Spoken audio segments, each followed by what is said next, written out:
এ কি মা, তুমি আবার কষ্ট করে পানি নিতে আসলে কেন? আমাকে বললেই তো আমি নিয়ে যেতাম। না রে মা, তোকে দিয়ে আমার এত কাজ করাতে মোটে ভালো লাগে না।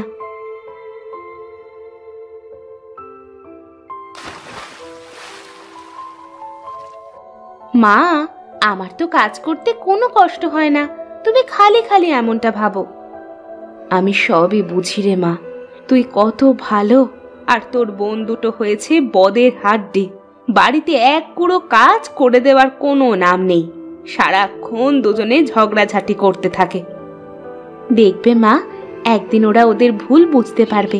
তুমি যাও মা, বাড়ির মধ্যে যাও, আমি আসতেছি।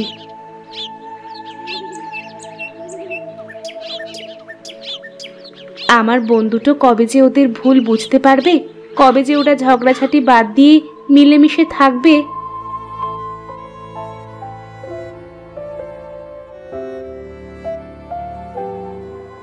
এই মিতু, এই ঋতু, ওঠ, অনেক বেলা হয়ে গেছে, মা কিন্তু বকবে তোদের। রোজ রোজ সকালে তোর কি কোনো কাজ থাকে না? দিলি তো এত সুন্দর ঘুমটা নষ্ট করে। সারা রাত ঘুমিয়েও তোদের হয় না? সকাল করে কেউ ঘুমিয়ে থাকে নাকি? ও কি করে বুঝবে শহরের মানুষের লাইফস্টাইল? ও কি কখনো শহরে গেছে না থেকেছে? আমারও তো জানা লাগবে না, তবে গ্রামে থাকলে গ্রামের মানুষের মতোই থাকতে হবে। সকাল সকাল জ্ঞান দিস না তো, তুই তোর কাজে যা। হ্যাঁ, আমার তো অনেক কাজ, ব্যাস তোদের ডাকতে আসলাম, এখন আমি যাই।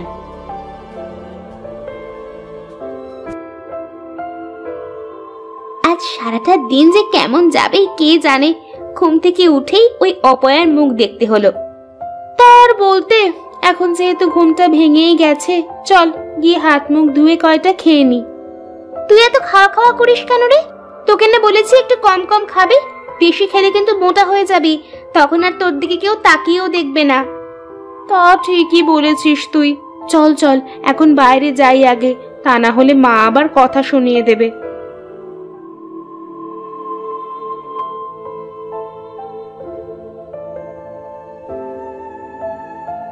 এভাবে বেলা করে শুয়ে থাকলে যে শরীর খারাপ করবে, তাছাড়া একটু বাড়ির কাজ কামে তো সাহায্য করতে পারিস তোরা। আমরা কেন কাজ করব? তোমাকে সাহায্য করার জন্য তো নিতু রয়েছে, ও তো সব কাজ পারে। নিতু তো সব কাজ পারে, আমাকে ঘরের কাজে সাহায্য করে, কিন্তু তোরা তোরা তো শুধু বসে বসে খাস আর রূপচর্চা করিস। শোনো মা, বাইরে ধুলোবালির ভিতরে কাজ করলে আমাদের চেহারা নষ্ট হয়ে যাবে, আর রান্নার কাছে তো যেতেই পারবো না। বলি, কাজ কাম না শিখলে বিয়ের পরে শ্বশুর বাড়িতে গিয়ে কথা শুনতে হবে যে। কি যে বলো মা, আমাদের কি আর যে সে ঘরে বিয়ে হবে? দেখো, আমাদের বিয়ে করার জন্য রাজা বাদশার ছেলেরা সম্বন্ধ নিয়ে আসবে। হ্যাঁ মা, আর 4-5টা কাজের লোক থাকবে, আমাদের কোনো কাজ করতে হবে না। তোদের এই অহংকারের কারণেই না তোদের কপালে কষ্ট চলে আসে। বাজে বকো না তো মা, এখন খাচ্ছি, একটু শান্তিতে দুমুঠ খেতে দাও তো। আহ মা, এখন এসব কথা না বললে কি তোমার হতো না? চুপ করো, ওদের খেতে দাও। আর হ্যাঁ, ওরা কেন কাজ করবে? আমি তো তোমার সব কাজ করে দিই। থাক, আর আমাদের হয়ে সাফাই গাইতে হবে না, তুমি আগুনে ঘি ঢালার লোক। চল মিতু, আমার খাওয়া শেষ।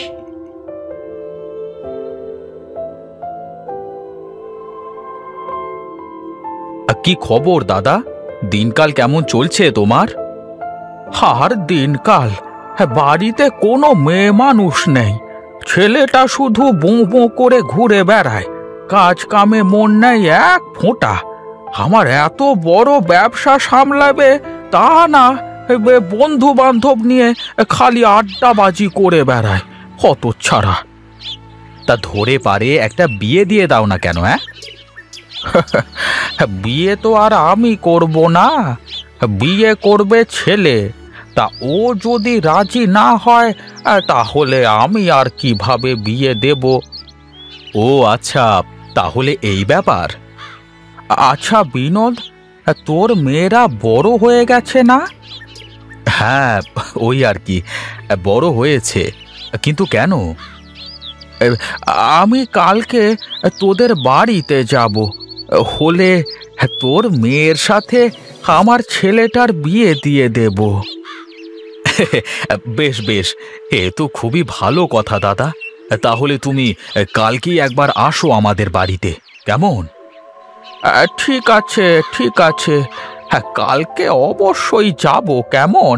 হ্যাঁ এখন তাহলে আমি উঠি, আমার আবার একটু গঞ্জে যেতে হবে।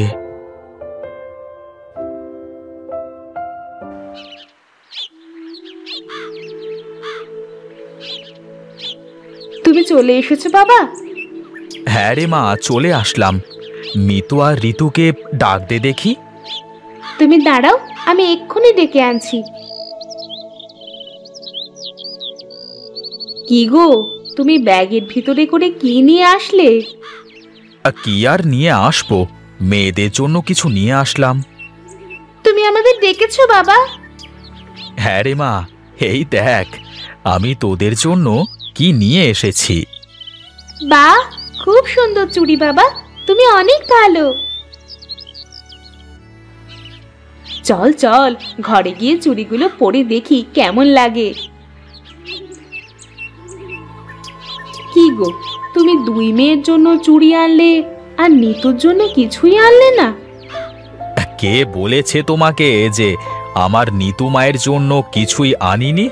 আমার নিতু মা তো ওদের মতো সাজুগুজু নিয়ে পাগল না, তাই আমি ওর চুল বাঁধার জন্য সুন্দর লাল ফিতা নিয়ে এসেছি। কই কই দেখি বাবা। যা মা, ঘরে গিয়ে ফিতা দিয়ে চুলগুলো বেঁধে নে, দেখি কেমন লাগে। দেখ তো নিতু, আমাকে দেখতে কেমন লাগছে? বাহ, খুব সুন্দর লাগতেছে। আর আমাকে? দুজনকেই খুব সুন্দর লাগতেছে। তোরা তো এমনিতেই দেখতে অনেক সুন্দর, এই চুড়িগুলো পরে তোদের আরো বেশি সুন্দর লাগতেছে। বাহ, তোর হাতের ফিতাটা তো খুব সুন্দর, তোর জন্য এনেছে বুঝি? হ্যাঁ রে, বাবা আমার চুল বাঁধার জন্য এই ফিতেটা এনে দিয়েছে। তুই তো আর আমাদের মতো এত সুন্দরী না যে বাবা তোকে আমাদের মতো সাজার জিনিস কিনে এনে দেবে। আমারও তো সাজার শখও নেই। বল যে তুই আমাদের মতো সুন্দর না, তাই সাজিস না। আমাদের মতো সুন্দর হলে তো তুইও সাজদি। তোদের সাথে এই বাজে প্যাচাল পাড়তে আমার আর ইচ্ছে হচ্ছে না।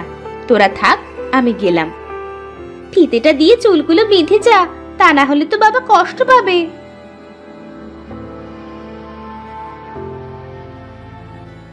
আজ আমার চেহারা সুন্দর না বলে ওরা আমার সাথে এমন করে, কেন যে আমি এমন হলাম? কি রে মা, কান্দিস কেন তুই? ওরা কি তোকে কিছু বলেছে?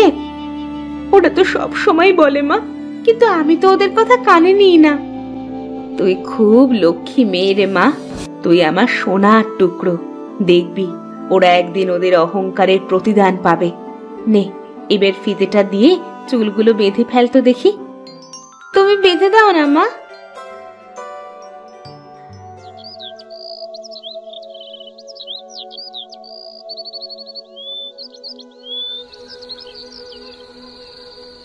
কিরে নিতু, নিবি নাকি একটু ক্রিম মুখে? না না, আমার ওসব লাগবে না, তোরাই নে। আহারে, এত করে বলছে ও, নে না আজকের মতো। না, সারা জীবন কিছু নিলাম না, একদিন নিয়ে আর কি হবে? না নিলে বুঝবে কি করে যে কি হয় আর কি না হয়? তাছাড়া তুই তো আমাদেরই বোন, তোকে এরকম দেখতে আমাদের আর ভালো লাগে না। এত করে যখন বলছিস, তাহলে ঠিক আছে, আজকে একটু নিয়েই দেখি। আমার অনেক ঘুম পাচ্ছে রে, এখন শুয়ে পড়ি।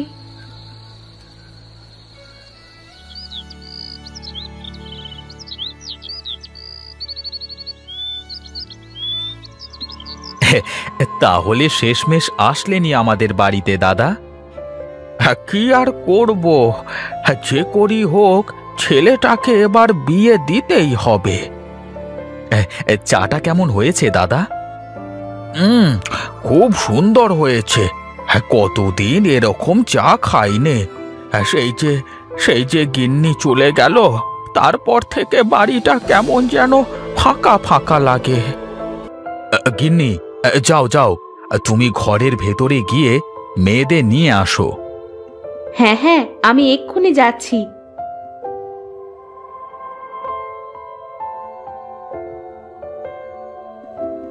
এ কি, তোর মুখের এই অবস্থা হলো কি করে? মুখে কি মেখেছিস? মা, কাল রাতে ওরা জোর করে আমাকে একটা ক্রিম মাখিয়ে দিয়েছে। ওরাও মেখেছিল, কিন্তু আমার কেমন যেন লাগতেছিল, তাই রাতেই মুখ ধুয়ে ফেলি। দেখেছিস তো, বেশি রূপচর্চা করতে গেলে কি হয়। এখন আমি ওনাকে কি বলবো? মা, আমরা আমাদের ভুল বুঝতে পেরেছি, তুমি নিতুকে সাথে করে নিয়ে যাও। হ্যাঁ মা, আমরা আমাদের এই কুৎসিত চেহারা নিয়ে মানুষের সামনে যেতে চাই নে। তুমি নিতুকেই সাথে করে নিয়ে যাও। দেখো, নিতুকে কত সুন্দর লাগতেছে। নিতু সব সময় সুন্দর, তোরা তো তোদের এই চোখ দিয়ে কখনো দেখিসনি ওকে।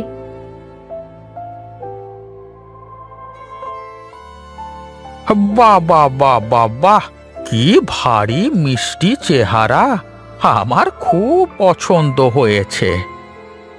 সত্যি বলছো দাদা? কিন্তু তোমার ছেলে যদি পছন্দ না করে?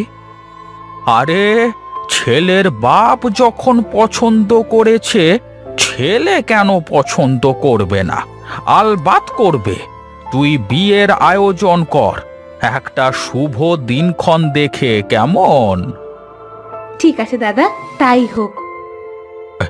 তা মা, তুমি সব রান্না বান্না কাজ কাম ঠিকঠাক করে পারো তো?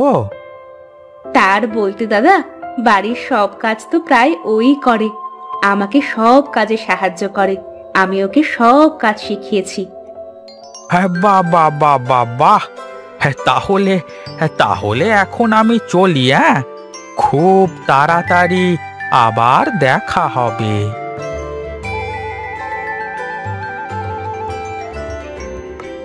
কি গিন্নি, বলেছিলাম না আমার নিতু মায়ের কপাল সত্যিই খুব ভালো?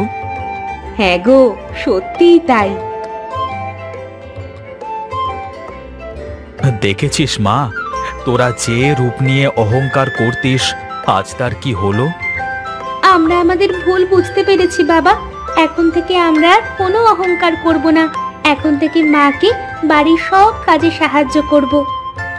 চল মা, ঘরে চল, বেশ কিছু কাজ করতে হবে।